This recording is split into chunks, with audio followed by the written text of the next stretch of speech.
네, 안녕하세요. 방금 소개받은 LH공사 토지주택연구원의 이은엽입니다. 오늘 22년도 도시농업 핑계 심포지움에 초대를 받아서 오늘 이 자리에서 발제를 하게 돼서 매우 기쁘게 생각합니다. 제가 오늘 발표할 주제는 도시적 관점에서 탄소 중립을 어떤 식으로 전환을 해야 될 것인지와 관해서 한번 설명을 드리도록 하겠습니다. 근데 앞서 이제 한승원 박사님께서 이제 도시농업에 대한 것들을 발표를 해주셨는데요. 제가 당초에 가졌던 생각보다는 도시농업의 어떤 범주 분야 이것들이 상당히 넓다는 것들을 제가 오늘 배우게 됐고요. 아마 이런 것을 계기로 해서 도시라는 공간 속에 도시농업들을 어떻게 받아들여서 탄소 중립과 그리고 도시의 어떤 쾌적한 도시 또 뭔가 이제 생활의 퀄리티를 높이는 데 있어서 어떤 기능과 역할을 협업할 것인지를 고민해보는 아마 좀 시간으로서 활용이 되지 않을까 그런 생각도 가져봅니다. 다음에 이제 말씀드릴 내용들은 도시를 조성하다 보면 예를 들어 주택을 공급하고 또 여러 가지 주택난을 해결하기 위해서 이제 도시를 조성하고 주택을 개발하다 보면 아무래도 도시는 환경적 영향을 받을 수밖에 없다고 보여집니다. 그래서 탄소 배출이라든지 도시의 변화와 관련돼서 어떤 환경적 영향이 있는지를 뭐 잘 아시겠습니다만 몇 가지를 한번 정리를 해봤습니다. 우선은 주택을 공급하다 보면은 기존의 아마 원형지들을 또 활용할 수밖에 없을 것 같습니다. 그러다 보면 예를 들면 기존의 산림지라든지 농지라든지 이런 부분들에다가 이제 도시를 조성하다 보면 기존에 있던 흡수 요소들이 또 손실될 수도 있는 그런 상황이 될 수도 있고요. 그러다 보니까 또 부지를 조성하고 나서 여러 가지 건조 환경을 도입하다 보면 탄소 배출량이 증가할 수도 있습니다. 그래서 요거는 이제 3기 신도시가 되겠고요.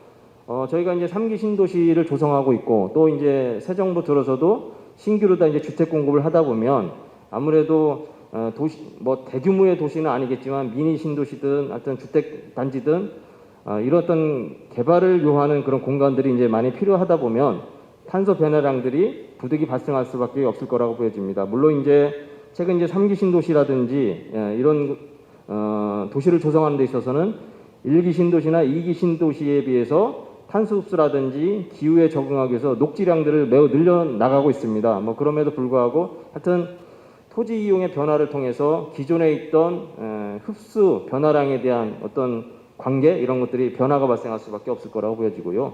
요 뭐 오른쪽 그림은 이제 토지 이용에 대한 변화 면적이 되겠는데요. 여기 쭉쭉 올라간 부분이 있을 것 같습니다. 그래서 여기는 아마 1기 신도시, 2기 신도시를 만들어가면서 토지 이용에 대한 변화들이 이렇게 일어나는 부분들인데 아마 측정을 해보면 이 당시에 아마 흡수 배출량들이 아마 토지 이용을 통해서 배출량이 늘어날 수도 있을 거라고 보여지는데요. 하여튼 그런 부분들이 아마 발생될 수도 있다 하는 것들을 말씀드릴 수 있을 것 같습니다. 그래서 뭐 같은 개념인데 도시가 조성되기 이전에 그 원형지 토지는 여러 가지 기존 토지 용도로다가 아마 존재를 했을 겁니다. 산림지도 있겠고요, 뭐 농지도 있겠고, 습지도 있고, 초지도 있을 것입니다. 근데 이런 공간에다가 도시 기반 인프라 시설이 돌아오다 보면은 예전에 있던 탄소에 대한 뭐 격리된 탄소라든지 고정된 탄소의 변화 이런 부분들이 아마 발생할 수밖에 없을 거라고 보여지고요. 아마 그런 부분들을 고려하는 것들이 이제는 중요해지는 시점이라고 말씀드릴 수 있을 것 같습니다.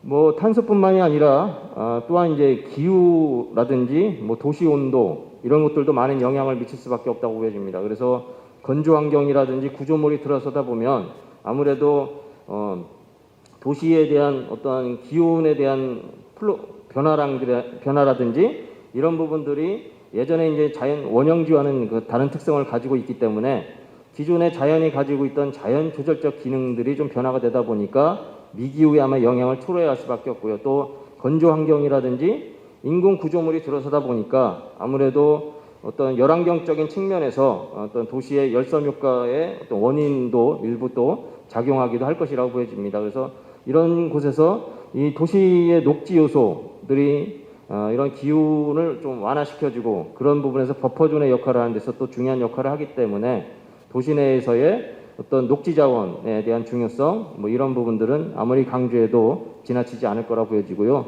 또한 어떤 생활의 편의를 위해서 도시의 하부 인프라 같은 경우는 인공된 어떤 포장면들을 많이 배치할 수밖에 없고요. 뭐 그러다 보면 지금 이제 기후 변화로 인해서 강우 강도가 예전보다는 매우 이제 변화가 일어나고 있고요.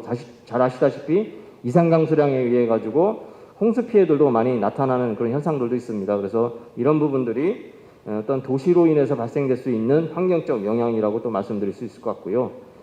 또 하나 이제 코로나가 이제 뭐 저희가 생각했던 것보다는 당초보다는 이제 길어지면서 코로나 팬데믹에 따라 가지고 좀 많은 뭐 피해도 있고는 있습니다만 뭐 이로 인해서 도시 감염병에 대한 아마 그런 우려 이런 부분들이 커지고 있는 것 같습니다. 물론 이 도시는 전통적으로 도시가 조성된 이유 중에 하나도 예전에는 코로나 뭐 여러 가지 이제 감염병이라든지 이런 것들이 발생하다 보니까 이런 것들을 피해를 줄이기 위해서 도시를 안정된 내지는 뭔가 이제 인프라를 만들어서 도시의 어떤 환경 오염에 의한 여러 가지 감염병을 줄이기 위해서 만들기도 했습니다만 반대로다가 기존의 어떤 완충적인 역할을 했던 그러한 도심 내에 있는 녹지 자원이라든지 이런 것들이 아마 줄어들므로 인해서 각각 거리가 가까워지다 보니까 오히려 감염에 대한 우려 이런 부분도 많이 발생할 수 있는 그런 우려도 있다고 보여집니다. 그래서 지금 이제 전 세계적으로다가 NBS라고 해서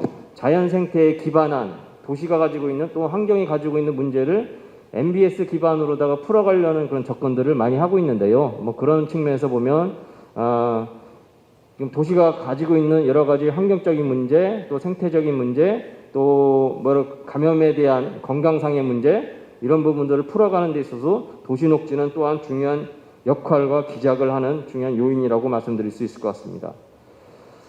또 하나는 뭐 최근에 이제 코로나로 인해서 미세먼지의 이제 흐름들이 약간 이제 기울기를 보면은 좀 줄어들긴 했습니다만 최근에 이제 경제 활동을 하면서 다시 이제 미세먼지의 발생량이라든지 또 미세먼지의 양들이 조금 이제 늘어나고 있는데요. 도시를 이제 조성을 하다 보면 여러 가지 수직 구조물들이 들어서고 또 건조 환경이 발생하고 또 도시 내에서 여러 가지 뭐 도로라든지 이런 데서 미세먼지가 1차 미세먼지들이 그런 것과 이제 연동이 돼가지고 2차적인 미세먼지로 이제 발생을 하기도 합니다. 그래서 도시 내에 있는 미세먼지는 더군다나 중금속이라든지 이런 부분이 함유되어 있다 보니까 아마 인체에 상당히 부정적인 영향을 미칠 수밖에 없고요. 여기 시뮬레이션 사진처럼 이런 건물이라든지 구조물에 의해서 정체되는 구간이 생기다 보면은 미세먼지들이 빠져가지 못하고 농도가 이렇게 높아지는 그런 구간들도 발생하다 보면 아무래도 건강적인 피해 이런 것들도 아마 발생할 수도 있을 거라고 보여집니다. 그래서 도시는 뭐 여러 가지 경제적인 측면이라든지 생활의 편의도 주지만 이런 조성을 통해서 또 환경적 영향도 우려되기 때문에 아마 그런 부분에 대한 대응 전략들이 필요하다 보여지고요. 이런 것과 연관해서 하여튼 해외에 보면은 온실가스 탄소 중립을 위한 여러 가지 정책들을 강하게 지금 드라이브를 걸고 있습니다. 그래서 대부분의 국가는 앞서서 말씀드렸습니다만 2050년까지 탄소 중립 목표를 선언하고 있고요. 물론 파리 협정 이후에 뭐 자발적 참여에 의해서 뭐 영향도 있지만 뭐 그것뿐만이 아니라 여기 밑에 있는 것처럼 어떤 이유 중에서는 일종의 이제 규제가 될 수 있는 뭐 탄소 국경세를 부과한다든지 뭐 그런 흐름도 있기 때문에 아마 적극적으로다가 탄소 중립을 위해서 전 세계적으로 한번 노력을 하고 있다고 보여지고요. 더군다나 뭐 EU 같은 경우는 이 어떤 탄소 중립을 위한 기술 개발이라든지 탄소 중립을 위한 에너지 전환 이런 부분들이 비용을 수반하는 그런 요소가 아니라 오히려 지금 새롭게 산업 전환을 통해서 경제적인 재활성화를 하는 요소로다가 지금 접근을 하고 있다는 것들도 아마 받아들이고 좀 눈여겨볼 부분이라고 보여지고요. 뭐 저희도 마찬가지로 그런 부분에 관심이 있다고 보여집니다. 그래서 도시농업도 어떤 면에서 보면 도시의 어떤 자족성을 높여서 도시의 새로운 뭐 여러 가지 경제적인 측면이라든지 또한 여러 가지 생활의 편익이라든지 이런 부분들을 긍정적인 측면으로다가 기여하는 그런 효과도 있기 때문에 아마 그런 맥락에서 앞으로 접근이 되지 않을까 또 그런 생각도 한번 짧게 가져봅니다. 뭐 당연히 이제 해외가 이렇게 움직이고 있기 때문에 우리나라도 이제 2024년 같은 경우 아까 이제 국가 온실가스 인벤토리에 대한 말씀도 해주셨는데 인벤토리 보고가 아직은 안 된 부분도 있습니다. 부문별로는. 그래서 그렇지만은 저희가 이제 파리 협정을 이행하기 위해서 24년도는 전 부분에 대해서 온실가스에 대한 배출 흡수량을 산정을 해서 저희가 보고서를 제출할 계획입니다. 그러다 보면 부문별로다가 탄소가 배출량이 얼마만큼, 흡수량이 얼마만큼인지 이런 부분들이 아마 다 이제 보게 될 텐데요. 여튼지간에 적극적으로 대응을 해 나갈 계획이 있고요. 그래서 2030 NDC도 이제 확정을 했고요. 그리고 새롭게 이제 일종의 가칭 탄소 기본법이 이제 제정이 됐습니다. 거기에 의하면 탄소 중립과 관련된 녹색성장 기본 계획을 수립을 하고, 그리고 온실가스 다량 배출 사업에 대해서는 기후변화 영향 평가를 받도록 돼 있고요. 특히나 이제 도시도 탄소 중립 도시를 조성하는 부분들도 반영이 됐습니다. 그래서 환경부 같은 경우는 탄소 중립 그린 도시를 만들기 위해서 지금 공모도 하고 있고, 아마 이런 부분들을 적극적으로 이제 진행해 나갈 계획이 있고요.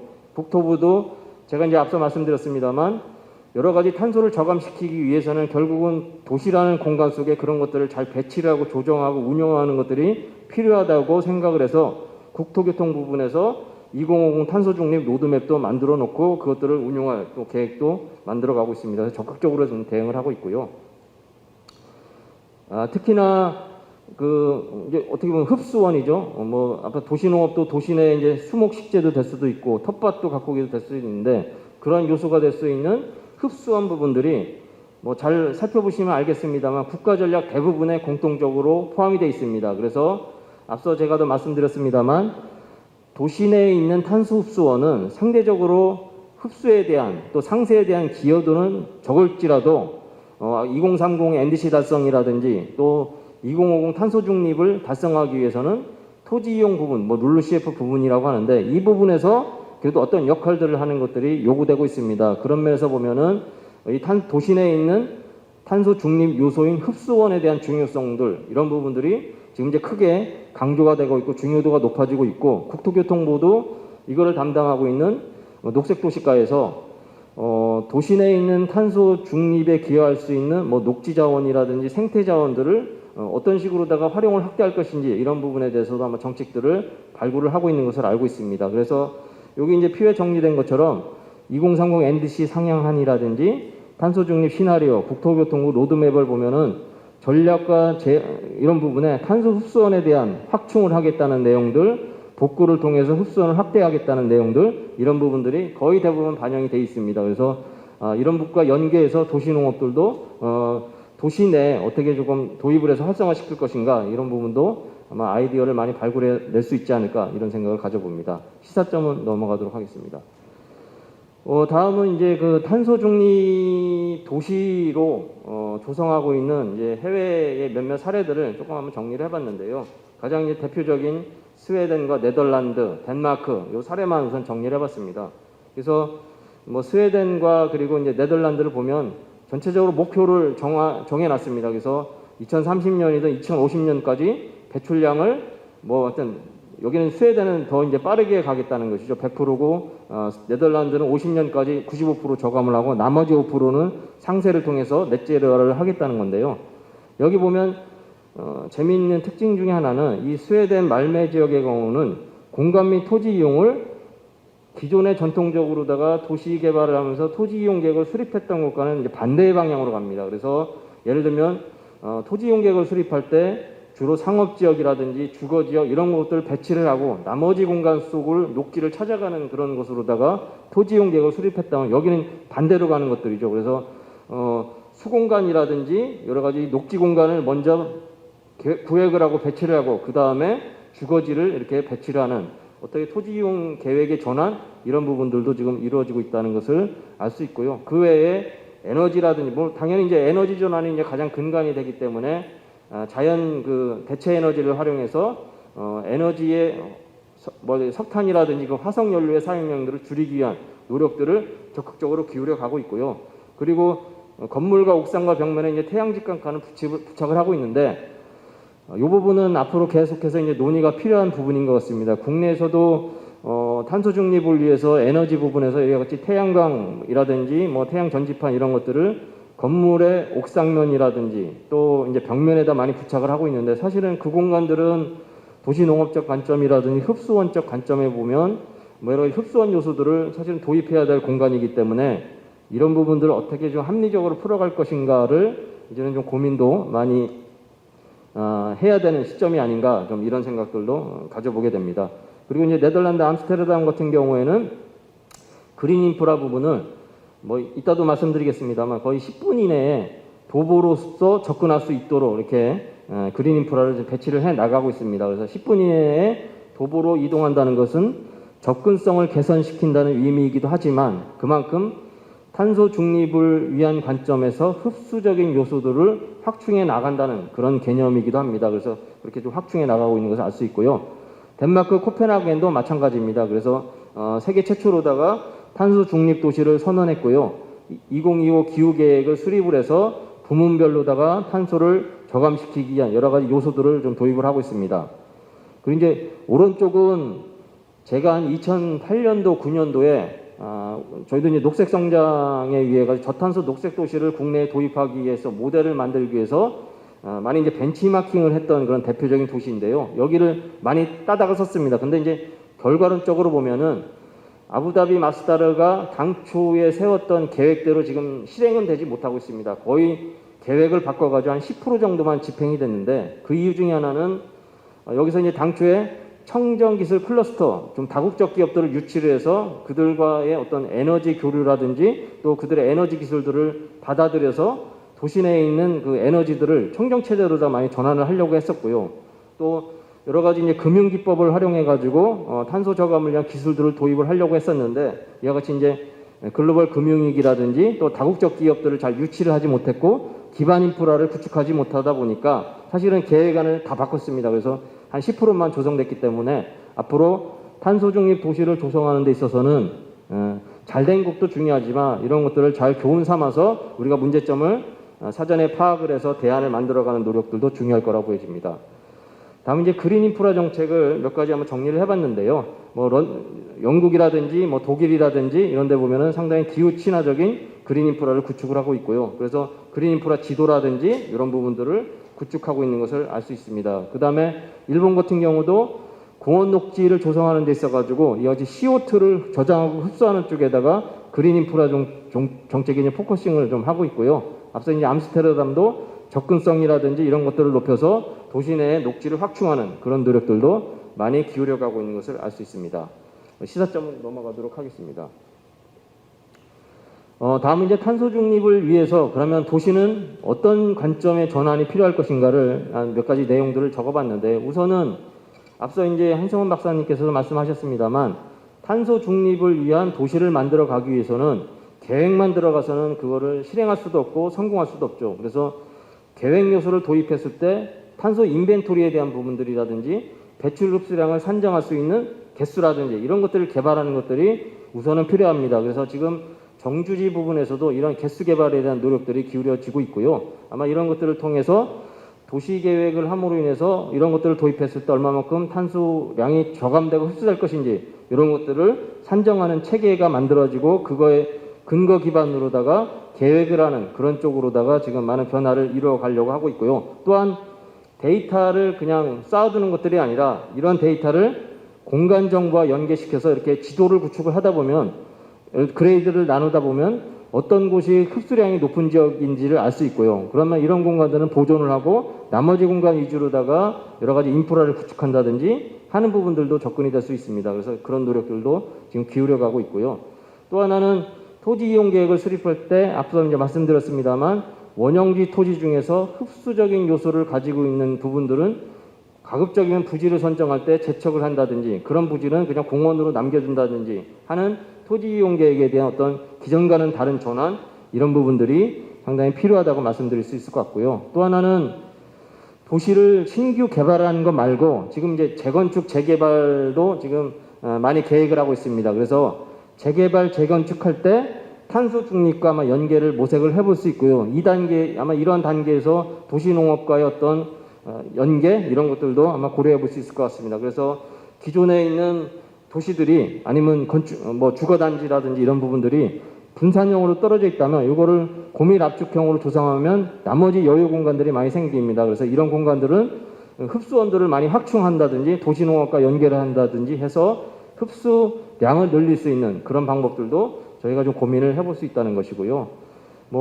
에너지 절약형 교통 체계라든지 도시 내에서는 아무래도 이제 탄소를 많이 발생시키는 요소들이 아마 잘 아시다시피 아마 수송, 운송, 교통 부분입니다. 그래서 그런 부분에서 탄소를 저감시키기 위한 노력들을 지금 많이 기울여 가고 있고요. 기술 개발들이 많이 되다 보니까 어떤 내연이라든지 내연기관이 이것도 전환도 많이 되면서 많이 이루어지고는 있는 상황인데요. 그래서 그런 어떤 기술적인 접근뿐만이 아니라 또 하나는 교통량에 대한 이동 수단 또 이런 것들도 이제 체제 전환을 하기 위한 것들을 많이 하고 있습니다. 그래서 보행이라든지 자전거라든지 그리고 대중교통에 대한 이용 분담률을 높이고 있고요. 그리고 지금 이제 도시를 조성할 때 보면은 주거지에서 가장 이용량이 맞는 공간들을 뭐 신텍스 기법이라는 여러 가지 기법을 통해서 살펴보고 어느 공간 속으로다가 사람들의 이동이 가장 많은지를 미리 사전에 좀 검토를 해서 그런 공간 위주로다가 뭐 그린웨이라든지 보행 공간들을 만들어서 이용이 많은 공간들을 도보를 통해서 접근할 수 있는 그런 체계들도 만들어가고 있습니다. 그러다 보면 주로 이제 생활을 많이 하는 공간들을 도보를 통해서 보행을 통해서 이동할 수 있게 만들어주고 그리고 그 주변 공간들은 그린웨이라든지 녹지축을 만들어줌으로 인해 가지고 오히려 좀 이동 수단이라든지 이런 부분들을 바꾸는 것들도 많이 하고 있고요. 또 자전거에 대한 이용 분담률 이런 것들도 많이 높여가고 있습니다. 뭐 그것뿐만이 아니라 잘 아시다시피 최근 들어서 PM, 퍼스널 모빌리티 이런 것들도 지금 도시 내에 많이 도입을 하고 있지 않습니까? 그래서 그런 부분들을 안전하게 이용할 수 있는 어떤 도로 기반 체계 이런 것들도 만들어 가고 있기 때문에 아마 이런 교통과 운송과 이동의 어떤 수단 전환을 통해서 탄소의 어떤 배출량들을 저감해 나가는 것들도 매우 중요한 요소라고 말씀드릴 수 있을 것 같습니다. 또 하나는 지금 이제 새롭게 만드는 그 신도시는 지구별로다가 에너지 자립률을 높이기 위한 계획들을 도입을 하고 있고 또 실제 그런 것들을 많이 하고 있습니다. 그래서 예를 들면 세종시 같은 경우는 몇몇 블록 지구 같은 경우는 에너지 자립률을 뭐 30%, 40% 이렇게 이제 지정해 놓고 에너지 자립률을 높여가고 있습니다. 그래서 대체 에너지라든지 뭐 다른 전환 에너지라든지 이런 것들을 활용해서 어떤 화석연료라든지 이런 어떤 에너지로 인한 탄소 배출량들을 줄여가기 위한 그런 어떤 분담률을 좀 높여가고 있고요. 뭐 그런 노력들도 많이 기울여가고 있습니다. 또 소비 저감 측면에서 패시브 기법을 이용해가지고 향 배치라든지 또 건물의 재료라든지 이런 걸 통해가지고 에너지 사용을 최소화할 수 있는 그런 어떤 건축물 계획들 그리고 단지 배치 이런 것들도 이루어가지고 있고요. 또 생산적인 측면에서 앞서 아까 말씀드렸습니다만 에너지 분담률이라든지 이런 걸 높이기 위해서 신재생 에너지를 적극적으로 도입을 하고 있는데 신재생 에너지는 주로 이제 태양광이라든지 태양열 직광판을 많이 활용하고 있습니다. 근데 이게 주로 이제 건물의 옥상이라든지 벽면에 부착하고 또 공원 내에도 이런 것들을 도입하다 보니까 사실은 흡수원들을 도입하는 부분과 약간의 이제 충돌의 소지도 없지 않아 있습니다. 그래서 이런 부분들도 합리적으로 효과적으로 풀어가야 될 것이고 이를 풀어가기 위해서는 흡수원 요소를 도입했을 때 예를 들면 도시농업을 도입했을 때 앞서서 이제 개수 개발도 하셨고 인벤토리도 개발했는데 그런 산정된 양이 있어야지만은 어느 것들이 더 효율성이 있는지에 대한 것들을 아마 얘기를 해서 조정이 가능하기 때문에 아마 그런 부분들은 매우 중요한 것이 아닌가 하는 생각들을 가져보게 되고요. 또 하나는 지금 이제 관리도 매우 이제 중요하게 강조가 되고 있습니다. 그래서 뭐 최근에 짓는 이제 건축물 같은 경우는 뱀스라든지 이런 것들을 도입을 해서 실시간적으로다가 에너지 사용이 얼마큼 되는지를 이제 보면서 에너지 사용량을 절감할 수 있는 그런 어떤 체제 이런 것들도 지금 이제 많이 도입을 하고 있는 것을 알 수 있습니다. 또 하나는 결국 이제 그 흡수원을 늘려가기 위해서는 탄소 흡수량 증진을 위한 공간 조성 이런 부분들이 이제 필요하다고 보여지는데요. 그래서 결국은 이런 부분들을 하기 위해서는 흡수량이 많은 그런 식물들은 어떤 것이고 앞서 이제 박사님께서 말씀하셨습니다만 도시는 또 산림이라든지 이런 곳에서는 흡수량이 높은 수종들을 많이 이제 개발을 하고 발표됐습니다만 잘 아시다시피 도시는 또 산림과는 다른 환경적 특성을 가지고 있기 때문에 식물의 생육이라든지 또 탄소의 흡배출과 관련된 관계성들이 산림과는 다릅니다. 그러다 보니까 뭔가 도시 특성에서 잘 적응하면서 도시 내에서 흡수를 잘할 수 있는 식물들을 개발하는 것들이 이제 매우 중요하다 보여지고요. 그래서 그런 수종들이 무엇인지 이런 것들을 발굴하고 이런 수종들은 얼마만큼 하는지 이런 것들이 이제 기반이 돼야지. 그리고 이런 수종들을 어떤 식으로 다 배치를 했을 때 또 식재량은 얼마만큼 했을 때 면적은 얼마만큼 했을 때 효과적인지 이런 데이터가 쌓여지면은 탄소 중립을 위한 어떠한 그 녹지 증진이라든지 이런 확충 이런 부분들이 아마 크게 강조가 될 거라고 보여지고요.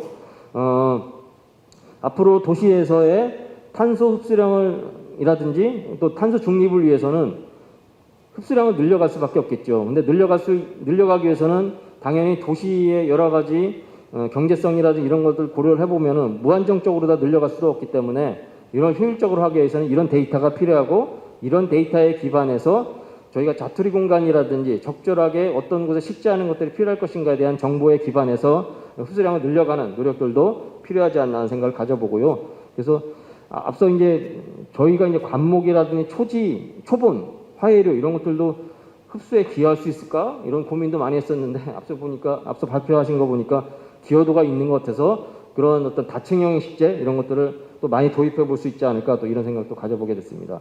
또 하나는 순환형의 공간 계획들이 매우 이제 중요하다고 보여지고요. 그래서 건조 환경이라든지 구조물이 들어서다 보니까 도시가 이제 닫힌 구조, 폐쇄 구조들이 많이 발생합니다. 그러다 보니까 도시에 누적된 열들이 잘 빠져나가지 못하고, 또 도시의 어떤 미세먼지들도 잘 빠져나가지 못하는 그런 문제가 있었는데요. 뭐 그 이유 중에 하나는 이런 파편화된 흡수원들로 인해서 아마 제대로 다 그런 기능들이, 순기능이 아마 기작되지 않기 때문에 그런 것도 없지 않아 있을 거라고 보여지고요. 그래서 이런 네트워크를 한다든지 또 토지 이용 계획을 할 때 오픈 스페이스를 좀 먼저 확보해주고 나머지에 뭐 필요한 뭐 상업 지역이라든지 주거 지역이라든지 이런 공간 계획들을 수립을 함으로 인해서 바람길을 확보해준다든지 이런 부분들도 최근에 이제 관심을 많이 가지고 있습니다. 그래서 바람길 확보를 통해서 간접적으로다가 에너지 사용량을 줄이고, 그를 통해서 또 탄소 배출량을 줄이는 어떤 그러한 공간 계획 기법, 이런 부분도 지금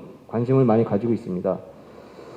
또 하나 이제 중요한 게 결국은 관리 체계가 아닌가 하는 생각을 가져봅니다. 그래서 지금 관리 활동들이 이루어지고 있는데 관리 활동에 대한 데이터들이 전혀 축적되지 않고 있습니다. 그래서 저희가 이제 도시 내에서 탄소 흡수량들을 파악하기 위해서는 지금 이제 IPCC 기준에 의하면 또 가이드라인과 그리고 국내의 GIL의 가이드라인에 의하면 뭐 바이오매스뿐만이 아니라 고사유기물 토양에 대한 것들도 이제 산정을 해야지 전체적으로 흡수 배출량이 얼마만큼 계산할 수 있는데, 예를 들어서 관리 활동을 통해서 나타나는 뭐 가지치기라든지 이런 것들에 대한 정보들이 전혀 없습니다. 그러다 보니까 결국은 관리 정보 체계들을 만들어 가는 것들도 이제 매우 중요한 시점이라고 보여지고요. 또 이게 중요한 이유 중에 하나는 관리 활동들을 어떻게 하는지 누적 이런 것들을 보면은 예를 들어서 뭐 비료 시비라든지 뭐 관리 활동들을 어떻게 해야 되는지들도 저희가 볼 수 있기 때문에 이런 부분들이 좀 필요하다 보여지고요. 또 이런 데이터가 모여지면은 나중에 공간 정보 기반으로도 활용하다 보면은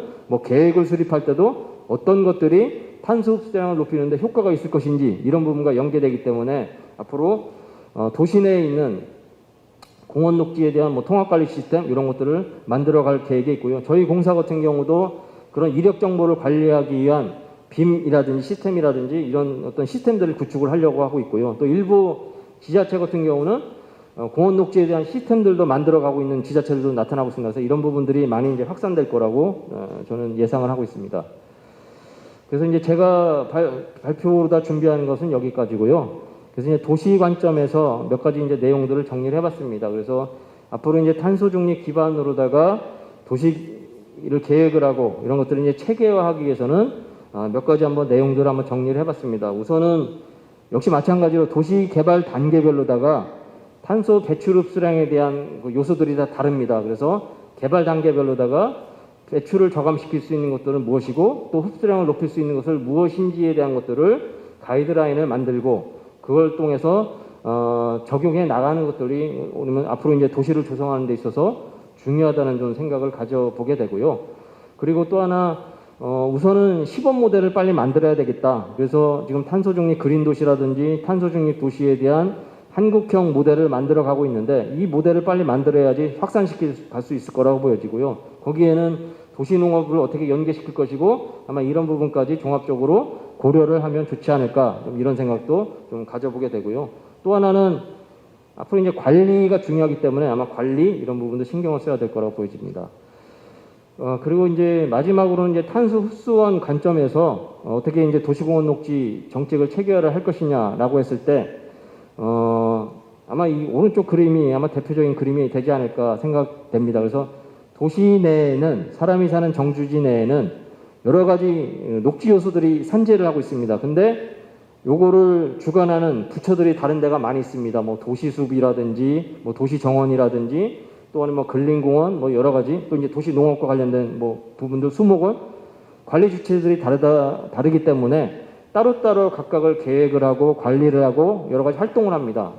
그러다 보니까 이걸 통합적인 관점에서 접근하는 것들이 매우 어려운 측면이 없지 않아 있습니다. 그래서 물론 쉬운 얘기는 아니지만 통합적 관점에서 거버넌스를 구축을 해서 도시 내에 있는 여러 가지 흡수원 요소들을 통합적으로 탄소를 중립화하기 위한 통합 계획들을 만들어주고 그거에 근거해서 각 부문별로다가 계획을 수립하는 뭐 탄소 중립을 위한 탄소 흡수를 높이기 위한 계획들을 수립하는 것들이 매우 중요하다 보여지고요. 이제 뭐 국토부라든지 이런 데서도 도시 내에 있는 공원 녹지를 공급하는 지표에 대해서 전환을 검토를 하고 있으며 개발 사업 규모별 녹지율 이런 것들이 중요한 지표였다면 이제는 탄소 흡수량이라든지 또 탄소 흡수율 이런 지표로다가 아마 전환을 모색을 하고 있는 것을 알고 있습니다. 그래서 아마 그렇게 또 바뀔 확률들이 많이 있기 때문에 이런 부분들도 아마 눈여겨봐야 될 거라고 보여지고요. 그리고 이제 노후화된 공원 또 노후화된 그린 인프라가 도시 내에는 많이 있습니다. 그래서 도시 내에 식재된 수목들이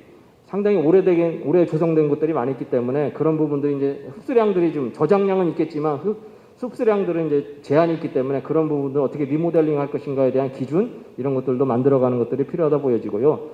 제가 이제 연구단을 하나 맡고 있는 데가 있는데 저희 연구단에서 지금 하고 있는 것들이 CCUS라는 기술이 있습니다. 탄소 포집 기술인데 도시 내에 있는 건물 중에는